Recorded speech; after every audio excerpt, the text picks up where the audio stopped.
Howdy everybody in the land of YouTube. This is Annette Dion. I'm the host and founder of the Psychic News Network, coming at you on Monday evening. The day has flown by. It is February 7th, 2022. The moon is in Taurus today. So, I hope you had a great weekend. I came across a little bit of a quote from a very old book. And I just want to read it to you. This is Awaken the Giant Within, Tony Robbins. I'm a fan of thrift books, which is a place where you can get old books that are used for practically nothing. And this is from 1991. And I came across this. He was talking about Donald Trump. This is 1991. Just comparing, the extremes of Donald Trump versus like Mother Teresa, just how extreme they are, but they were both driven by, doing whatever turned them on, and they were just so polarly opposite. So I just want to read you this little excerpt, page 56 of this book by Tony Robbins, Awaken the Giant Within, which is an awesome book, by the way. It's a must read if you're into self-improvement. What has driven Donald Trump throughout his life? He's learned to achieve pleasure by having the largest and most expensive yachts, acquiring the most extravagant buildings, making the shrewdest deals, in short, accumulating the biggest and best toys. In interviews, he has revealed that his ultimate pain in life is being second best at anything. He equates it with failure. In fact, his greatest drive to achieve comes from his compulsion to avoid this pain. Yeah. Okay, so really, what struck me was that in 1991, in Tony Robbins' book, he says that in many interviews, Donald Trump has revealed that his ultimate pain in life is being second best at anything. He equates it with failure. In fact, his greatest drive to achieve comes from his compulsion to avoid this pain of failure. That was very insightful in 1991. As was, speaking of insightful things about Donald J. Trump, there's a little video clip of Michael Cohen, the lawyer, the ex-lawyer that got jailed because Trump threw him under the bus. There's a little video clip of him at a hearing, Michael Cohen, saying that if there was an election and Trump lost, there would never be a smooth transition of power. So the signs were always there. So the January 6th insurrection, as shocking as it was and horrifying, it wasn't surprising. It was devastating that he would go that far, and he did go that far, and it's exceedingly devastating that he's still a free man. But it's amazing. It's not like we didn't know who he is. I've got a list tonight of questions. So much going on. Thank you, whoever watched Church of Spirituality yesterday. My Wi-Fi apparently wasn't working very well. I was very upset that it had static. I haven't even gone back to check if it seems to be any better than what I first heard, but there was a really important message about transmuting hate to love in yesterday's sermon. So I hope you get to hear it. I hope you can get through the static. I'm working it out. I'm starting to think that my energy messes with technology. I don't know. I'm starting to take it personally. But nevertheless, she persisted. To quote Mitch McConnell about when he was referring to Elizabeth Warren. Anyhow, let's start with something different. The Winter Olympics. I did do a show with Corey, and I was asked about the Winter Olympics in Beijing and how that was going to go. And I really said I don't even think they should have the Winter Olympics in China, because I saw such horrible things. Like, I saw horrible COVID circumstances. For one, So I just got done reading an article about the athletes in China at the Olympics who happened to test positive for COVID, and they're being treated horribly. They're being forced to be in isolation, quarantined, not given enough food to eat, bored out of their minds, I'm sure. They're Olympic athletes, so they need to be moving. Somebody was saying that she's skin and bones, not sleeping. I mean, it's a mess. I don't think they should have had the Olympics. I think it's, it's... So let's take a look at whether the Olympic athletes that are suffering because they're being forced to be isolated and in quarantine because they tested positive for COVID, let's see if that situation is going to improve. This is not a good reflection on President Xi. It's horrible. Horrible. Can you imagine? I mean, these people work so hard to get into the Olympics, and the poor people, I mean, the poor athletes, it's like, geez. Gee. Excuse me. All right, it's terrible. I shouldn't laugh. I'm just laughing about something else. I mean, sometimes it's just... the things are so ridiculously unbelievable. Sometimes it just comes out. You just have to kind of go, this is crazy. Craziness, I tell you. So China's not looking too good in the face of these athletes that are suffering. And I mean, they need to eat. I mean, they're all muscle.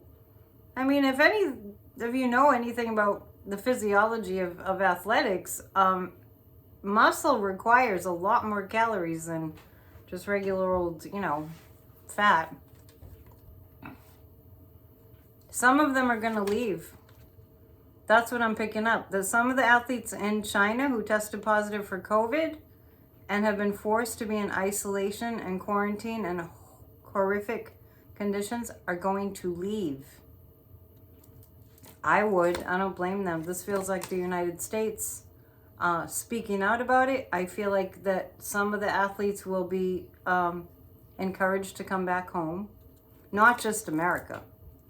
It's, let me be clear. It's not just the American athletes. I'm just saying, being in America, I'm looking at it from that perspective, but I feel like some of the athletes are going to leave. I hope China lets them go. Seriously. Seriously. Is China going to let them go? Because, they're not real big on human rights. Is China going to let the athletes leave if they choose to leave? Yeah, well, they can't hold them captive. It's not a war. It's the Olympics. Boy, the Olympics have really... They're not what they used to be. They've really gone through some big challenges. I feel like China's going to do its best to clean up this mess. I do think it's too late. It's unfortunate. It's unfortunate that they're going through that.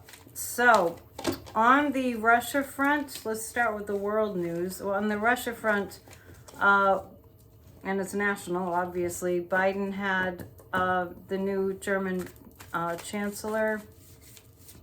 I didn't write his name down. He's new. I didn't write his name down. Anyway, he was at the White House, and they had meetings, and they're having supper, and they're having a press conference, and this afternoon they did.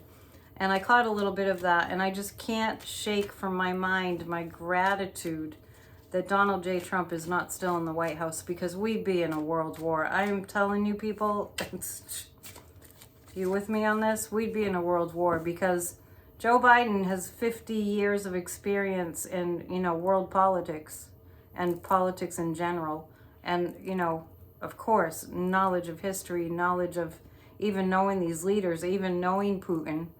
And it was a good meeting, and they're talking about sanctions. And I've been saying repeatedly, whenever I read on it, I keep getting kind of stuck on, I feel like there'll be a little, scuffle at the border of Russia and Ukraine.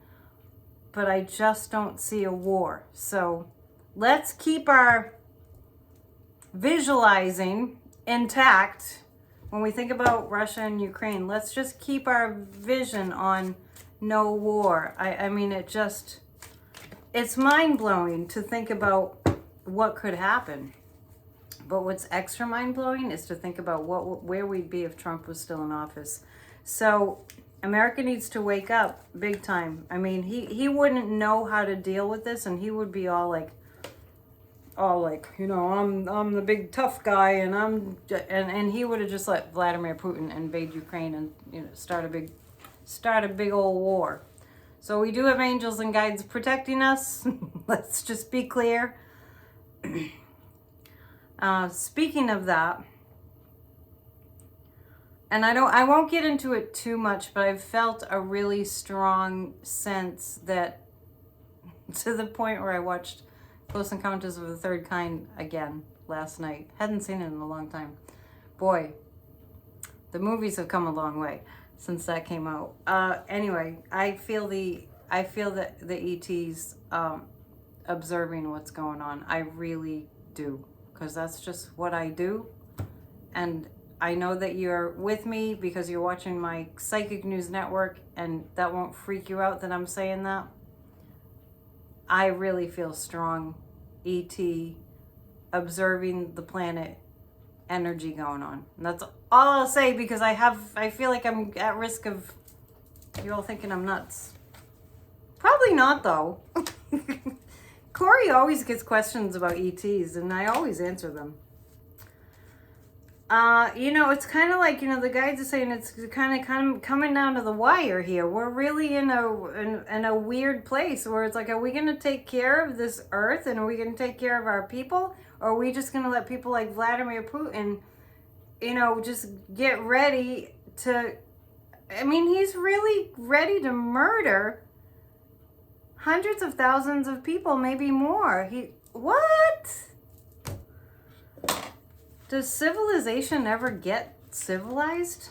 Actually, let's see what's going to happen with that. I felt like it was a good meeting. I still feel like Putin's between a rock and a hard place. He did have a meeting with Macron, too. I wonder what Macron said to him. We'll look at that, too, because I'm curious. I just do this because I'm curious, and I invite you to join me. Oh, wow. The Tower card, this messed with Putin's plan, is what I'm picking up. Tower card is not, this is not peaceful, as you can tell. Not a peaceful card. Not good. It's not a bad card, but it just means it's definitely not stable. So I'm going to ask, is the Tower card here indicating an invasion? I mean, just a scuffle. No. I feel like the Tower card is, because it means disruption. It's an Aquarian card. We're in the sun's in Aquarius right now. I feel like it's pointing to disruption of Putin's plans. Because, you know, and the other thing about Donald Trump is, like, he didn't understand NATO. Not even just a little bit. Not even, like, the idea of NATO. And so what he was doing was pulling us out of NATO. NATO is like how we can keep the world from blowing up. Seriously. But I don't think he knew that. Anyway, I won't go on about him. So, the United States and Germany having that meeting today disrupted Putin's idea and plan of what he was going to do. In some way, it disrupted that. I feel like the meeting with Macron did too. The guys are saying that he promised Macron something, but you don't trust Putin. But I think he took a shot at it anyway, like promising Macron something. I definitely get that. But Putin got to see through, you know, now real meetings are taking place between the different, you know, European allies and America. And the strength card is coming up. This is the strength of that. And the guides are showing me it's like Putin's coming up against a giant steel wall that he is, and I don't mean that literally, I just mean like energetically, and I mean like emotionally. It's like Putin doesn't know what to do with all these blocks on him. And the Six of Wands, I feel like he's going to cool it for a while. That doesn't necessarily indicate like a a withdrawal, but I feel like Putin is hitting the pause button for the time being as he goes back to the drawing board and does his calculations, however he does that, to figure out how he can still win. Because he's just like Trump, and I just read out Tony Robbins' book when he talked about Trump. Same thing. That's why Vlad, Hillary Clinton said it in one of the debates. You're Putin's puppet. Remember that one? And boy, did the Republican Party go after her. Too many topics. Too many rabbit holes to go down here, so I'll try to stick to the point. So it looks like Putin is not going to do anything currently. Today, on February 7th, 2022, it looks like he's in a little bit of a stalemate. I actually want to look at a few more cards about that. This is just such a big deal. It's such an important thing. It kind of boggles my brain that a lot of people don't even know what's going on. I don't know. I guess ignorance is bliss, huh? Oh, my lights went out. My beautiful lights went out. What happened? Maybe I shut them off. Let's put some light on the subject, shall we? Let's pay attention to my signs. We give thanks that darkness reminds us of light. 3 more cards about Putin. Pray for peace, intend peace, intend peace, intend peace. Ask the aliens to help us. Oh my goodness. Yes, I really do feel like they're watching. What are those crazy earthlings up to now? But anyway, in Close Encounters of the Third Kind, the aliens are friendly. I mean, they don't have a party when they arrive on Earth or anything, but it's just that they're not, they're not malicious. I see some kind of an agreement. On the Russia front, I mean, with Putin, I see some kind of an agreement. I still stand by that. I feel like he's in danger of assassination. Not really sure where that's coming from, but I feel like he's in danger of that, which is a psychic impression, even though you might just logically think that that might be a danger. I feel like there are plots being hatched to stop Putin, and it's not the European countries. It's coming from somewhere else. I keep getting the Middle East. I don't know what I'm talking about.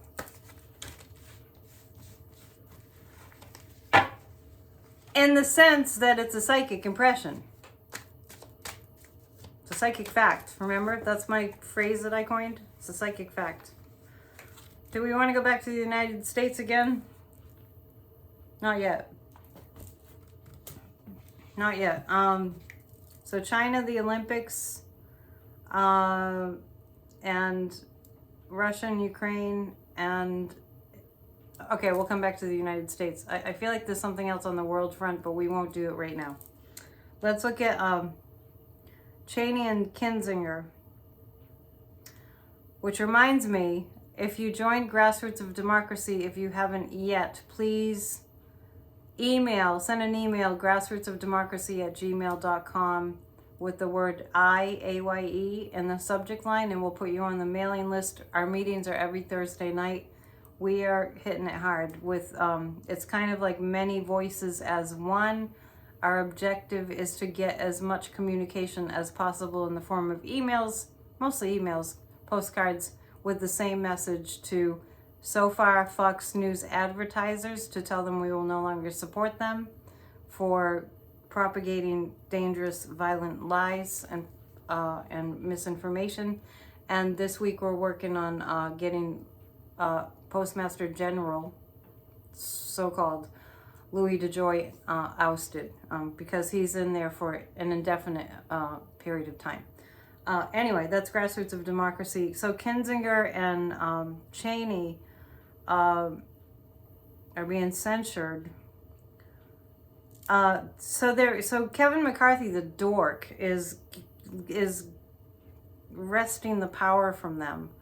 And I really think that it's time for us to start speaking the language of this is democracy versus autocracy. This is where we are. And even the Supreme Court in Alabama today, they let some kind of, redistricting that's discriminatory, making it hard for minorities. Well, not even, blacks and Latinos, it's no longer really minorities. But anyway, so it feels funny to say that, but making it harder for people to vote. The Supreme Court is not, it's not nonpartisan. It's definitely slanted. We knew that. We knew it would be slanted to the right. We have a lot of work to do. So Adam Kinzinger, as you know, has an organization called Country First. I wish I had a different name because it sounds like other names of other groups. Country First. So we'll be joining forces with them and doing some work. It's really sad. It's tragic what's happening. It's tragic that voting rights are being taken away, stripped away as we speak, more and more every day. So we have to be on board. And that's part of the reason that I'm here, to gather us all together to take the action that needs to be taken. So we're not all out here going, well, I don't know. And this week, because that's a terrible feeling. So this week, I believe that we're going to hit up the media outlets and ask them to report the news more accurately. In addition to, don't bash Biden. I mean, and let's start talking about what the Biden administration has done. It's a very long list. It's a very long, like, oh my God, that's amazing. It's a very long list. During the election year, I was telling people, as it was getting closer to the election, because they were like, Joe Biden's he's too old and blah, blah, blah, blah, blah. And I just kept saying again and again and again, during that election time in 2020, I kept on saying, Joe Biden, consider him like a figurehead in a way. I was convincing people to vote for Joe Biden. Oh, anybody that watches my channel would have. But I was just saying, don't worry about his age. He's not really that old. Because the people that he puts around him will be phenomenal. And they sure are. I mean, it's like the creme de la creme, the best, most intelligent, most experienced, top-notch grown-ups. So, no bashing Biden. We're going to hit up the media outlets. And Joy Reid started a feature on her show on MSNBC called Defenders of Democracy. I've mentioned it before. I think maybe an email I sent, and maybe emails that other people sent before we started Grassroots of Democracy, maybe that motivated her to start that up. So you don't know. You don't know how far your email, goes, or like somebody might get it and go, yeah, that's right. What a great idea. So Kinzinger and Cheney. Very sad. It's very sad. That's a tragedy. And I just want to say, just about voting, I think it might have been Georgia. Anyway, in one of the states, no, it was Texas. In Texas, I mentioned it in passing a few videos ago. There's a 90-something-year-old man, a World War II veteran. For the first time in his life, he's voted every single year, and he's in his 90s. And they're making it nearly impossible for him to vote. If that doesn't make you almost cry, I don't know. Maybe you want to check the kinds of heartfelt emotions you don't have about democracy. Anyway, so Kinzinger and Cheney. This is actually going to endear them to more of the American people, actually. Some of the stuff that the Republicans are doing is just going to bite them in the butt. It really is. And especially when we speak out loud and clearly. So actually, this might make Adam Kinzinger's big organization even bigger. The Country First that's fighting for democracy. I'm telling you, it's fascism slash autocracy versus democracy. People don't understand what fascism is. Because we have been spoiled rotten. We have. Just gotta tell it like it is. The Nine of Wands is actually indicating that this is, I don't know how, but Kevin McCarthy pulling this one, this is what it's reminding me of. It reminds me of when Pelosi was putting together the January 6th committee to investigate what happened so it never happens again. And Kevin McCarthy had the opportunity to assign Republicans of his choosing, and then he chose the ones that were complicit.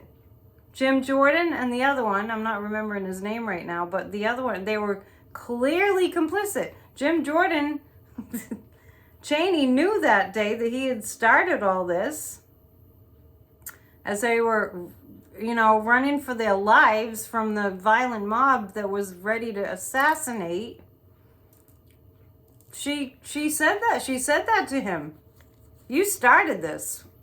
When he was trying to act helpful, like he was helping her go down the stairs or something, she whacked him. You could just see Liz Cheney doing that. So then Kevin McCarthy, he lost his opportunity because the people that he wanted to appoint to the January 6th committee, that would have been a freaking circus. So I'm bringing that up because it looks like these guys are shooting themselves in the foot, and that's why they're trying so hard to take away voting rights. And I can't believe they're succeeding, but we definitely have to fight. And they're not only that, they want to make it so that whoever we vote for, they can change it. Yes, this is really happening in America. Sometimes I feel like a broken record. But, it's like Trump knows, right? You just repeat something long enough. Like, do you remember when he was saying, we have more cases of COVID because there's more testing? It was like, what? What? Does that make sense? Does that make sense? You say it enough, people believe it. So I'm telling you repeatedly, we are in danger of being an autocratic form of government. That means we don't have any rights. Next time I'm going to make a list of all the rights that we have in democracy that we will not have in a fascist regime. Because, the fear has a function. It motivates. It definitely does. All right. Let's see what else. I need a little drink. Let's see what else, because I do have a list. Okay. Mr. Pence. What is up with Mike Pence? Oh my gosh. Well, I'll tell you one thing, and I don't have to check the cards or the pendulum. He's not going to run for president and win. That ain't never going to happen. But what I want to see about Pence and him, saying Donald Trump was wrong to think that I could have overturned the election. I mean, people, it's right in our face. Now they're saying, Trump himself said he was trying to overturn the election. Now they're saying it.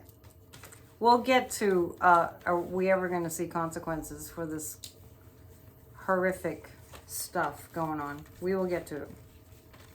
So Mike Pence, what was my question about Mike Pence? It was, let's see. Oh, well, some Republicans are actually courageous enough to not be cult-minded and saying that Mike Pence was correct. So what I want to look at, we'll use the pendulum on this, is that going to lead, like sort of crack open, something in the Republicans' heads that some of them, and I know Chris Christie did, and somebody else said that he was, Mitt Romney, that that was the right thing to do. To tell the truth. The whole truth, nothing but the truth. So are other Republicans going to follow suit and say that they think that it was good that Pence said that and align with him? Are any other Republicans going to follow suit? No. Jeez. Wow. Tell me more about that. other Republicans aren't going to follow suit and say that Pence did the right thing? I'm having a hard time believing that one. No other ones? Because there was Romney. Any other than Romney? Okay, we'll say anybody other than Romney and Chris Christie on the Republican front. Are any other ones going to actually say that Mike Pence did the right thing in saying that? Oh my goodness. How could they? How could they not? Wow. You know what the guys are telling me? This is just they're gonna start looking like such slime. Such slime. Remember when Trump said drain the swamp? Remember when he said we have to save our country? All these are projections. Because he knows he's a swamp. He's a swamp monster. He's a swampy, disgusting person with no regard for human life, Trump. I'm not saying that to be insulting. I'm saying that because it's true. Really. I mean, if you're a slime monster, then, you know, someone calls you a slime monster and you are a slime monster, that's just what it is. Telling it like it is. So, and when Trump said, you know, January 6th, which I'll never forget that speech, I was so scared for good reason. When he said, we have to save our country. You know, well, actually, we need to save our country from him. We do need to save our country from the dictator. Well, it's never a dull moment. There is never a dull moment. Okay, so tell me more about Republicans not being on the right side of history. That's going to blow up in their faces. It is going to be the demise of the Republican Party that they continue to align with a cult leader. See the people falling out of the tower? It's bad. Temperance. This is goodness and purity reigning, being prevailing, purity and truth prevailing. Yeah, the Ace of Swords. I'm really getting a strong sense that this is going to make the Republicans not look very attractive in the minds of a lot of Americans, all the ones that aren't in the cult. I said it before and I'll say it again. If you want to understand what's going on with this Trumpism, read The Cult of Trump by Steve Hassan. If you just want to understand why people follow him. It's hypnosis tactics. It's subliminal. I've talked about it before. All right. What's Tom Brady gonna do next? Sorry, I had to put it in there.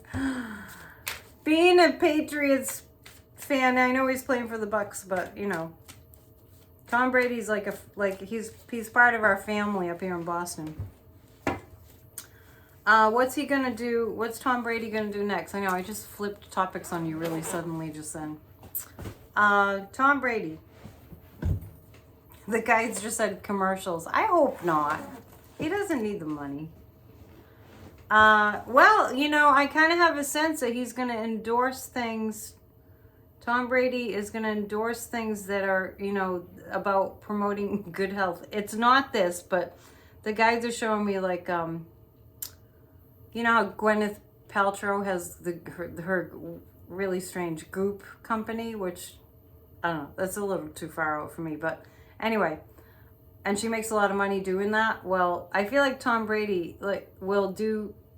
he'll be like a spokesperson for something that's really good for you. I don't know, maybe like a protein powder or something, but let's take a look. I was kind of shocked that he said he was retiring, but you know, not that I wouldn't have predicted that. I just hadn't looked at it. But it's just kind of surreal because he's been, you know, in the limelight for so long. At first, it's going to really be hard for him to not be playing for the NFL anymore. It's about spending time with his kids. It really is. Well, it's that he's, he didn't want to be like the oldest quarterback in NFL history, even though he is. He didn't want to be even older. And the Wheel of Fortune, he's going to do good things. Tom Brady's going to do good things. I have a lot of respect for Tom Brady. I have respect for anybody that just goes for it, being all that they can be. I'm a big, big, big, big fan. That's why, that's why I read Tony Robbins, like I pulled out earlier. Be all that you can be. Do not let anybody stop you from the biggest dream you can dream. Honestly, I really, really, really, truly mean that. And, the greatest of all time, I've mentioned it in my sermons, the greatest of all time get the most hate mail. They get a lot of fan mail, but they also get the most hate mail. Because, people get threatened when you're being all you can be. Because sometimes, people, they reflect back and they feel like they can't be all that. And, but they can. All right, enough philosophy. Let's see. I'm so proud of myself. It looks like I covered everything, but I'm sure you guys have questions. I'm going to look at COVID now. Now, everybody, I've been telling you there's another variant coming. I see 2 more variants coming, but they seem pretty weak comparatively. And I was listening for it. There was a doctor being interviewed on MSNBC, and I think Dr. Gupta or something, and it just kind of slipped in, and he said the name of a new variant. I think I have that right. So anyhow, they were calling something Delta Crom or something. So stay tuned for news about COVID. I do see us as a country, anyway, back to a semblance of normalcy. Not totally normal, but I'm just like getting closer to something like normalcy. Remember when the guides gave me the download about COVID, they said there'll be 1 million people in America dead before we actually have a handle on it. Those poor people, we have to pray for their families. It's really hard, and the people that have COVID, and our healthcare workers and all that. I just want you to know that we're at about 900,000, and upwards of 900,000. So that's close to 1 million. And the guides told me that it was going to be sort of contained when we got to 1 million. But I didn't see COVID being done till January 2024. That doesn't mean it's going to be crippling us. It's just going to still be around. And then we'll go the way of smallpox, for instance. It will go where it's still out there, like polio, or, I'm just saying, they're a disease that still exists, but not like a crippling and debilitating and complete total tragedy and disaster. So we're looking at COVID. Well, yeah, there is still a time coming that we'll have to be isolated. Don't panic. I don't know what's going on with people lately, but people seem really, really freaked out, almost like people have just reached their breaking point, which is understandable, just about being isolated and on their own. But I do see a time that we're going to be encouraged to not get out there and be so bold and boisterous and throwing caution completely to the wind. That will not be advisable for several months. So that's what the cards are saying. It's going to be a balancing act. As COVID gets to be less and less, it's going to be a balancing act to get people to not just go gung-ho, gangbusters, crazy, all out there, breathing and coughing all over everybody. Be careful. Continue to be careful. And then the Queen of Pentacles. Let me tell you something. COVID is going to be less and less, and the success of the Biden administration is going to get more and more interesting. Especially if we push hard for the media to really talk about what the Biden administration is doing. Because when, the infrastructure bill gets rolling and the Build Back Better will pass. We're not going to get into that tonight. It's just too many topics. But So I'm just gonna say about this that this really feels like the economy comes back and people feel so much better, almost like a mass healing. Wow, some good news, people. Don't you love it when there's good news? I think that's all I have for tonight. Our Grassroots of Democracy meetings are on Thursdays. It's a Zoom meeting. Anybody who signed up for Grassroots of Democracy, please keep in mind that I started it, but I don't have a full staff. I have an assistant. And so don't get upset if you feel like you're not getting the emails or whatever. Just email us again. And check your promotion inbox because that's where they seem to be going. Hopefully not spam. But anyway, our meetings are Thursday, 7 to 8 p.m. Eastern time. Anybody in the States and people in Canada have wanted to join the meetings too, which is totally fine if you want to join in the meetings and just kind of listen. All right. For a reading, AnnetteDionPsychic@gmail.com. I mentioned Church of Spirituality. It was a really good talk yesterday. I just probably need to kind of revisit it in case the static was too bad and you couldn't hear it. I really have, when I do something that's really powerful, just so you know, in terms of a good talk or a good meditation, this always happens. It's a battle between the dark and the light. I'm telling you, we're trying to, we're doing good things here, and the darkness doesn't want us to win, but we're winning. We're winning. Okay, that's it. Love you guys. Thanks for your nice comments. You know that I don't really comment on them because I don't want to play favorites, but I do appreciate it. And you're awesome and you're special, and pat yourself on the back. Namaste. Bye.